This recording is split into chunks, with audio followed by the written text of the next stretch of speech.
Everyone, I am back with the another video and the new chapter integration. ठीक है, तो इस chapter को हम आज स्टार्ट करते हैं। ठीक है, और इस चैप्टर को आप अच्छी तरह से समझिएगा क्योंकि ये चैप्टर बहुत ज़्यादा इम्पॉर्टेंट है। ठीक है, और इसका जो एक पेपर में जो इस चैप्टर का जो एग्ज़ाम आता है वो 14 to 12 मार्क्स में आता है।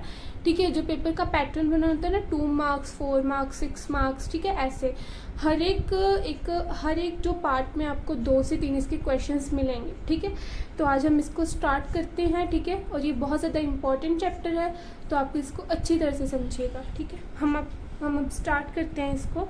सबसे पहले हम इसके फॉर्मूलाज करेंगे। ठीक है, और एक बात और कि हम इंटीग्रेशन करने वाले हैं। पहले मैंने इस डेरिवेटिव की वीडियोस डाली थी, आप पहले वो वीडियोस देखना। जब आप वो वीडियोस देखोगे ना तो आपके लिए इंटीग्रेशन करना बहुत ज़्यादा इजी हो जाएगा क्योंकि डेरिवेटिव और इंटीग्रेशन में कुछ ना कुछ थोड़ी थोड़ी सिमिलरिटीज़ हैं।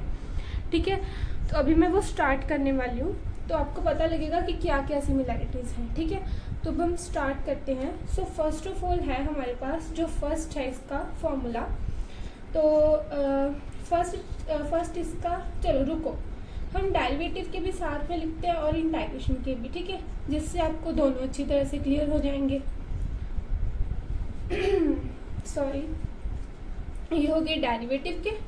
ठीक है, और एक साइड पे मैं लिखती हूँ यहाँ पे साइड पे लिख लेती हूँ। ठीक है, इंटीग्रेशन के, इंटीग्रेशन डेरिवेटिव के मैंने डेरिवेटिव वाली वीडियोस में बेसिक जो फॉर्मूलाज है वो दिए हुए हैं, लेकिन इसमें मैं दोबारा से आपको करवाऊंगी। देखो, फर्स्ट फॉर्मूला है डेरिवेटिव का और इंटीग्रेशन का। क्या है वो? x की पावर n, यानी कि पावर। ठीक है, इसको हम पावर भी कहते हैं। डेरिवेटिव में क्या होता है कि जो पावर है एक तो आगे आ जाती है। ठीक है, ऊपर से एक पावर क्या हो जाती है, वो कम हो जाती है। अच्छा, अब बारी है इंटीग्रेशन की। सबसे पहले इंटीग्रेशन का जो साइन होता है वो कुछ इस तरह से साइन होता है। ठीक है, तो x की power n into D X. ठीक है, तो ये क्या होगा हमारे पास, x की power n plus 1 by n plus 1। ठीक है, plus c is a constant term. यहाँ पे मेरे पास जगह नहीं है तो मैं यहाँ पे लिख देती हूँ c क्या है हमारे पास, इसकी कॉन्स्टेंट टर्म। हर एक फॉर्मूला में, हर एक सम में c को हम लगाएंगे। ठीक है, अगर आप c को नहीं ना लगाओगे तो आपका आधा नंबर जो है वो कट हो जाएगा। ठीक है, c is very important in integration. ठीक है, तो अब देखो नेक्स्ट जो है हमारे पास वो क्या है कि हम करते थे एक्सपोनेंशियल वाला formula, ex into D x is e की पावर x हो जाती थी। सॉरी, ये तो डेरिवेटिव है, डेरिवेटिव। ठीक है, अब इसका इंटीग्रेशन क्या होगा हमारे पास, e की पावर x का इंटू डी एक्स। क्या होगा इसका कि e की पावर x ही रहती है, एक्सपोनेंशियल टर्म कभी भी चेंज नहीं होती। ठीक है, तो अब देखो नेक्स्ट क्या है हमारे पास, थर्ड वाला जो फॉर्मूला है वो है हमारे पास कि हमें अगर कहा जाए कि आप log x का डेरिवेटिव निकालो तो log x का डेरिवेटिव क्या होता है, 1/x। ठीक है, log x का डेरिवेटिव होता है 1/x। तो अगर यहाँ पे इसका उल्टा है तो कैसे होगा वो, कि अगर हमें कहा जाए 1/x इंटू डी एक्स तो वो क्या हो जाएगा, log mod x plus c। ठीक है, समझ आई ये बात आपको। उसके बाद फोर्थ जो है वो क्या है हमारे पास कि अगर अच्छा, ये तो हो गए बेसिक से फॉर्मूलाज। ठीक है, ये 3-4 फॉर्मूलाज होते हैं। तो अब देखो कि इसमें जो ये वाला पावर रूल वाला है ना, ये बहुत ज़्यादा इम्पॉर्टेंट फॉर्मूला है और आपको इसको अच्छी तरह से लर्न करना है। लर्न करना बहुत इजी है कि अगर डेरिवेटिव में क्या है कि x की पावर कुछ भी हो, n मैंने ले ली यहाँ पे। ठीक है, n कुछ भी हो सकता है, वो n आगे आ गया, एक n की पावर ऊपर क्या हो गई, x की पावर कम हो गई। यहाँ पे क्या है, x की पावर बढ़ जाती है और नीचे भी वही n प्लस 1 आ जाता है, प्लस c उसके साथ आता है, वो क्या आता है हमारा कांस्टेंट टर्म होती है। ठीक है, तो अब मैंने डेरिवेटिव में एक ट्रिग्नोमेट्रिक फंक्शंस वाले उसके डेरिवेटिव निकाल के बताया था, उसके फॉर्मूलाज होते हैं, ठीक है, वो अब हम करेंगे, ठीक है। तो चलो स्टार्ट करते हैं वो भी अब हम। देखो सबसे पहले डेरिवेटिव आता है हमारे पास साइन एक्स का। साइन एक्स का डेरिवेटिव होता है हमारे पास कॉज एक्स, ठीक है। अब हम इंटीग्रेशन की तरफ आ जाते हैं। इंटीग्रेशन हमारे पास साइन एक्स का क्या होता है, sine x into D x क्या होता है हमारे पास, minus of cos x plus c, ठीक है। और एक बात और कि इंटीग्रेशन का जो दूसरा नाम है उसको हम एंटी डेरिवेटिव भी कहते हैं, ठीक है, एंटी डेरिवेटिव। आपको पता लग गया होगा कि इसमें सिमिलैरिटीज क्या क्या है, ठीक है, मैंने यहाँ पे एक्सप्लेन कर दिया है पूरा, ठीक है। तो अब देखो फिफ्थ जो है, fifth derivative of cos x.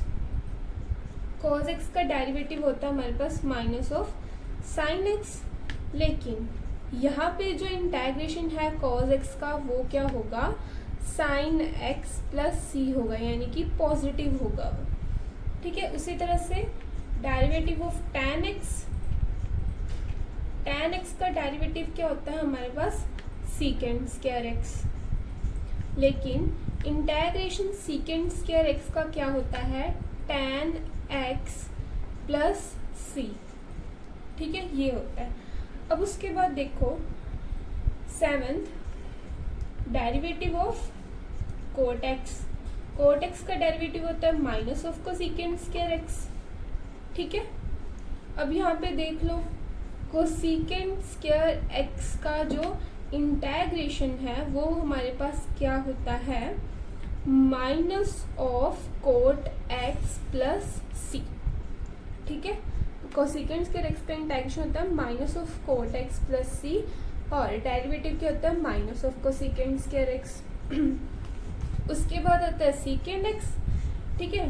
Derivative of सीकेंड x क्या होगा हमारे पास, देखो सीकेंड एक्स क्या होगा, सीकेंड एक्स tan एक्स, यही होता है। अब इंटीग्रेशन की बारी आ जाती है। Integration of सीकेंड x tan x क्या होता है हमारे पास, सीकेंड एक्स प्लस सी, ठीक है। उसके बाद आता है कोसेकेंड एक्स, तो डेरिवेटिव ऑफ कोसेकेंड एक्स होता है हमारे पास minus of cosecant x cot x, ठीक है, minus of cosecant x cot x. उसी तरह से अगर मैं बात करूं कि कोसेकेंड एक्स कोट एक्स का जो इंटीग्रेशन है वो क्या होता है हमारे पास, यहाँ पे मैं नीचे लिखने वाली हूँ, ठीक है, यहाँ पे स्पेस नहीं है, तो क्या होता है वो cosecant x minus of cosecant x होता है, ठीक है, प्लस सी, ठीक है। तो ये वाले इसके इम्पॉर्टेंट मैंने फॉर्मूलाज करवाए हैं अभी थोड़े से, ठीक है।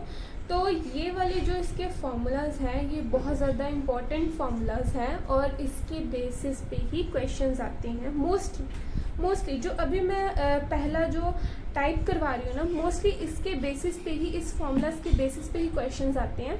तो आपको पहले इस फॉर्मूलाज को अच्छी तरह से रीड करना है, आपको अच्छी तरह से लर्न करना है। जब आपको ये लर्न हो जाएंगे ना तो आपके लिए जो सम्स हैं वो बहुत ईजी हो जाएंगे करने, ठीक है।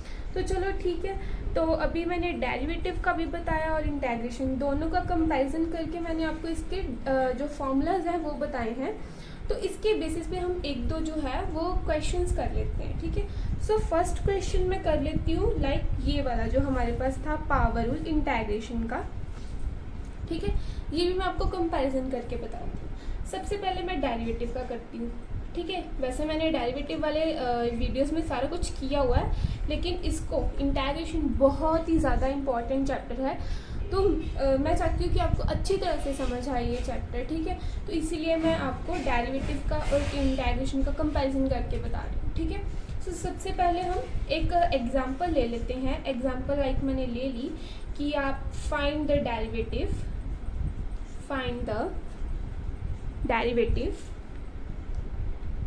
डेरिवेटिव की जगह की डिफरेंशिएशन भी आ सकता है, ठीक है। डेरिवेटिव किसका डेरिवेटिव निकालने को कहा है उन्होंने, सपोज कर लीजिए 4x की पावर 2, ठीक है, 4x की पावर 2 का है उन्होंने, ठीक है। तो अभी मैं इसका डेरिवेटिव निकालूंगी हमारे पास। अच्छा, इसकी पावर आ गई। अब हमें मालूम पड़ गया कि इसमें कौन सा फॉर्मूला लगेगा, पावर रूल वाला। तो पावर रूल का फॉर्मूला क्या था, यहाँ पे मैं लिख भी देती हूँ। फॉर्मूला क्या था, x की पावर n आगे एक पावर कम हो, ठीक है। तो इसको हम यहाँ पे यूज़ करते हैं। तो देखो यूज़ कैसे करेंगे कि जो पावर थी 4x की पावर 2 थी ना, तो जो पावर थी वो आगे आ गई। अच्छा, 2 × 4, ठीक है। और x आ गया आगे, एक पावर ऊपर क्या हो जाएगी, कम हो जाएगी, 2 - 1, ठीक है। तो 2 - 1 हो गया। अभी 2 4 8 होता है, और 8x की पावर 1 यानी कि 8x आ गया हमारे पास, ठीक है। समझ आई आपको बात कि अगर पावर वाला जो सम आ जाए तो हम पावर रूल ही उसमें लगाएंगे, यूज़ करेंगे। और डेरिवेटिव का पावर रूल क्या कहता है कि अगर हमारे पास पावर है कोई, तो उसमें क्या होगा, पावर एक आगे आ जाएगी और एक पावर ऊपर क्या हो जाएगी, कम हो जाएगी। तो मैंने वही यूज़ करके यहाँ पे उसका सम निकाल दिया, ठीक है। तो 8x हमारे पास क्या आ गया, इसका आंसर, ठीक है। अभी मैं आपको कंपैरिजन इंटीग्रेशन करके बताती हूँ इसका, इसी का ही, ठीक है, इसी सम का। 4x की पावर 2 है ना, तो चलो पहले हम यहाँ पे फॉर्मूला लिख लेते हैं। फॉर्मूला क्या है हमारे पास, x की पावर n का इंटीग्रेशन, ठीक है। तो क्या होगा, x की पावर n+1/n+1 + c, ठीक है। तो अब लिखो 4x की पावर 2 को पहले इंटीग्रेशन में लिखो, ठीक है। उसके बाद इसका क्या निकाल दो, इस रूल के अकॉर्डिंग इसका आंसर निकाल दो। तो 4x की पावर 2 + 1/2 + 1 + c, ठीक है।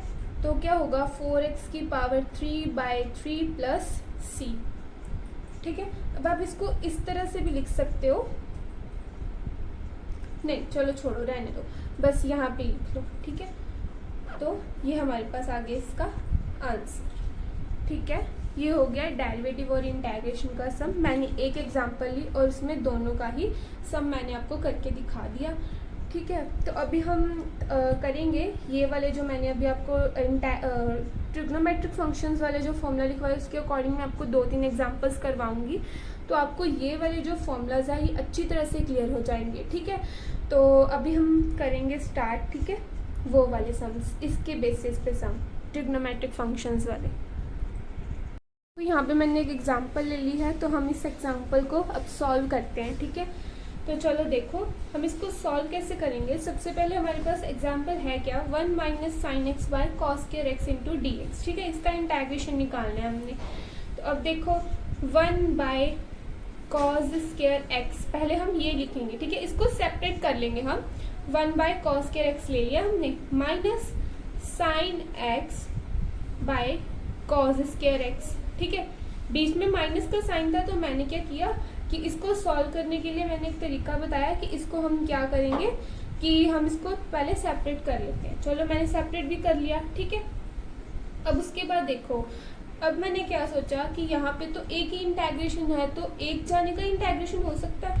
तो अगर मैंने ये सेपरेट कर लिए तो दोनों की तरफ मैं इंटीग्रेशन भी लगा दूंगी। कैसे, देखो 1 cos square x का integration minus integration of sin x बाय cos square x का cos square x को हम cos x into cos x लिख लेंगे, तो उसमें कोई दिक्कत नहीं आएगी हमारे, ठीक है। cos x into cos x लिख लिया। अच्छा ठीक है, यहाँ तक हो गया। अच्छा, हमने जो इम्पॉर्टेंट रेशियोज जो 10th में की थी हमने, ठीक है, इम्पॉर्टेंट रेशियोज ट्रिग्नोमेट्री में, वो क्या थी कि अगर हमारे पास 1 cos आए वो क्या होता है, सीकेंड एक्स। तो अगर यहाँ पे हमारे पास क्या है, स्क्वायर है, तो यहाँ पे क्या हो जाएगा, सीकेंड स्क्वायर एक्स हो जाएगा, ठीक है, इंटू dx हो जाएगा। यहाँ पे भी dx लगा लो, ठीक है, माइनस देखो sin x बाय cos x क्या होता है हमारे पास, tan x, ठीक है। और 1 cos क्या होता है, सीकेंड। तो चलो पहले मैं 1 cos x ले लेती हूँ। देखो 1 cos x into sine X by cos x into dx, ठीक है, secant square x into dx minus secant x tan x into D X, ठीक है। तो सीकेंड स्क्वायर एक्स का मैंने आपको पीछे इंटीग्रेशन बताया था, वो क्या होता है, tan x होता है, ठीक है। tan x minus सीकेंड x, tan x का इंटीग्रेशन क्या होता है, सीकेंड x प्लस c। तो ये हमारे पास क्या आ गया, आंसर आ गया, ठीक है। ये किसके अकॉर्डिंग हो गए, ट्रिग्नोमेट्रिक फंक्शंस के अकॉर्डिंग मैंने आपको यहाँ पे एग्जांपल करवा दिए, ठीक है। तो बस ऐसे ही आपको एग्जांपल्स समझ आएंगे, ठीक है, अगर एग्जाम में आए तो, ठीक है। तो आपको बस फॉर्मूलाज अच्छी तरह से रीड करने हैं, ठीक है, उसके अकॉर्डिंग ही आपको क्या है समझ आएंगे, ठीक है। तो बस आप मेन फोकस जो है वो आप उसमें देना, फॉर्मूलाज में देना, ठीक है। तो अगर आपको फॉर्मूलाज आते होंगे तो सम्स आपके इजीली हो जाएंगे। अब मैं नेक्स्ट वीडियो में आपको नेक्स्ट टाइप बताऊंगी, ठीक है। तो चलो वो वीडियो आपको जल्दी मिल जाएगी, ठीक है। और चलो ठीक है, फिर अब नेक्स्ट वीडियो में मिलते हैं।